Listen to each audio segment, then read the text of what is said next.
My mother is from Haiti, from Port-au-Prince, Haiti.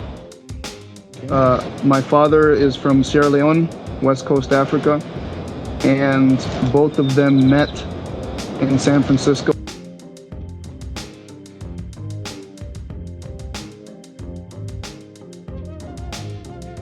I am an astrodynamicist. You know, like that guy Rich Purnell in the movie The Martian? And it's my job to study and predict motion of objects in space.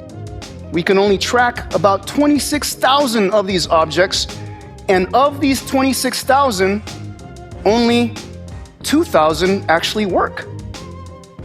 Everything else is garbage, most of which also never come back. Now, these things are not just randomly scattered in orbit. Unlike highways on Earth, there are actually no space traffic rules, none whatsoever. The problem with that, however, is that ask 5 different people what's going on in orbit, where are things going, and you're probably going to get 10 different answers. Why is that? It's because information about things on orbit is not commonly shared either. My father, in my opinion, was fairly abusive, verbally and physically. And my mother decided that she wanted to keep me safe, and she wanted to be safe for herself as well. And they got divorced. Father kidnapped me. And so I was kidnapped for 9 days. Were you afraid? Yes.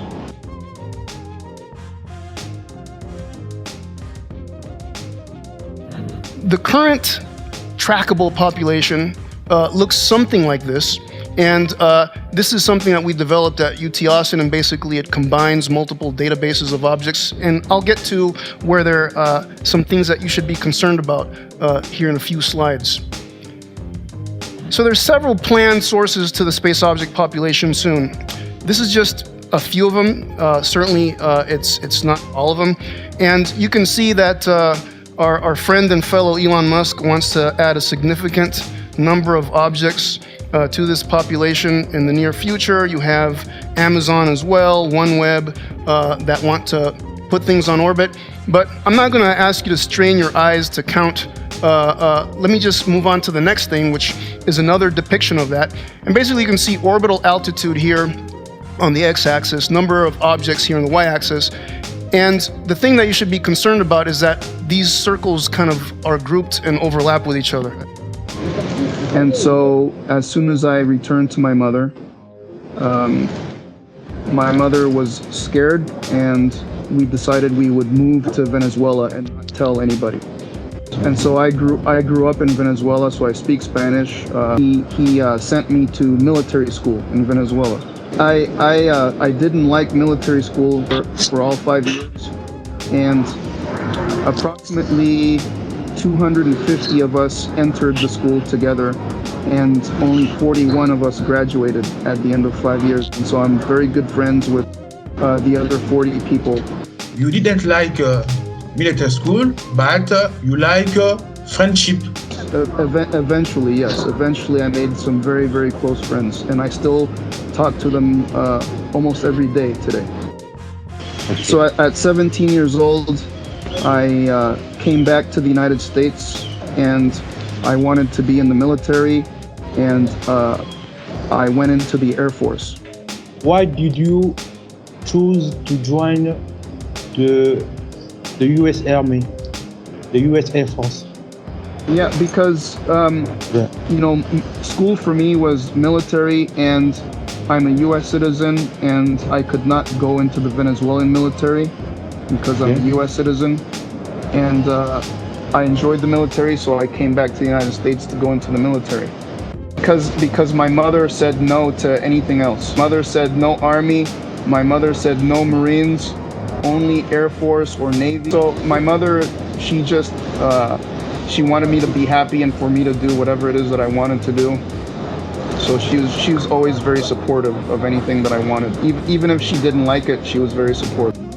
Can you imagine, at the military school, you can do what what you are doing now? When I was in military school, I really liked airplanes. I wanted to be a pilot, and I watched the space shuttle, and so I was very much in love with space and astronauts.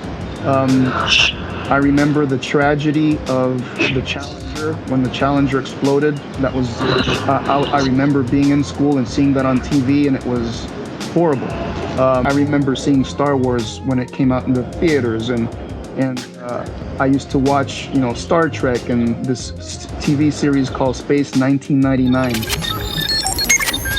So you didn't see this movie like a fantasy, but like a plane? Yes, exactly. So yes, I think that once I have a goal and once I have a goal and I believe it's something that it could be achieved. I was enlisted. I did not go to university, and so when I left the military after 4 years, it was very difficult for me to get jobs, and it was difficult for me to go to university. But eventually, I found a way to do it, and I just worked very hard. So, for the U.S. Army, it is important to have diploma of university. well, if I wanted to be an officer, yes. I wanted to become an officer.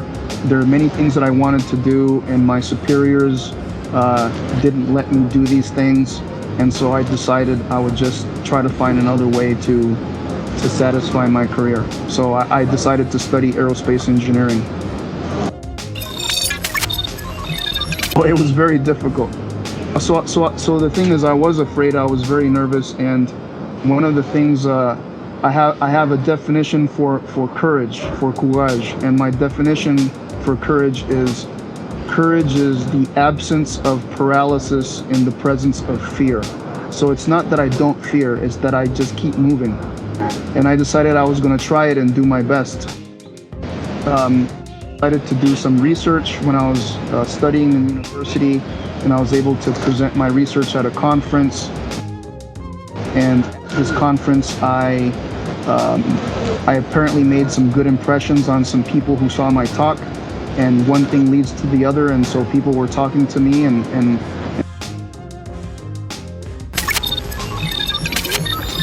so NASA happened about 4 years later. So when I was 27 or 28 is when I got my job with NASA.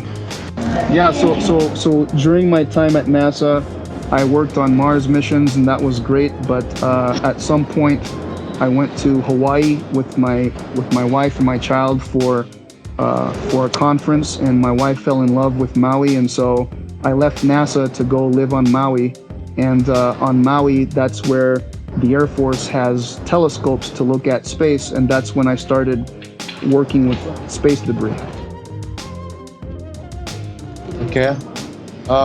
Thank you, Dr. Jah.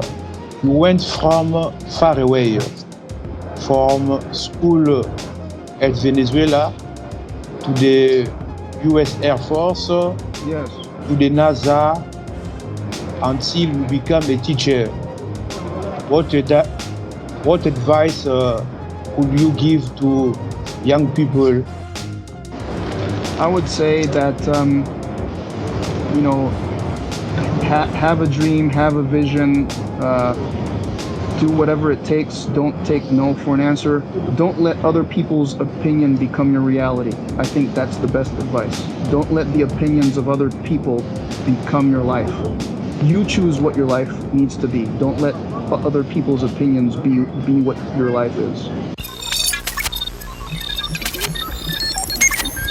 Login accepted.